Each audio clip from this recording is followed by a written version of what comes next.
Kuli, ozalaki wapi? Na bona na monante? Nakendake pa mamaleki na biso. Biso pe tokende pa noko. Toza pe bisa mulai. Biso maleki na biso ngozonda kumusika te. Papa sa batumba transporter. Kuli, bebe tolobaki oyo za lokoso lie pa bon.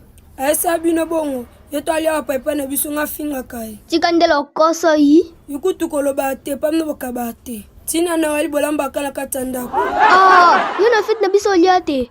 Fete wapi? Matanga bebe tu bapesa batuku maboke. Bloka wa popcorn. Fete mama babi mananzemba franc congolais.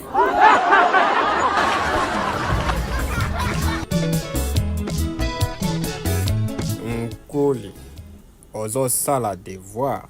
Mais ça la 8 pour na emoko to tona wa papa pao. Wakamaele te pona nini. Balobi cha eya accent grave. Eya grave. Nazomona loko grave na ba eote. Muto moko toujours na koya na babukani. Mais ça mona ki on grave te. Bon kaka ba eonda mona grave. Yo.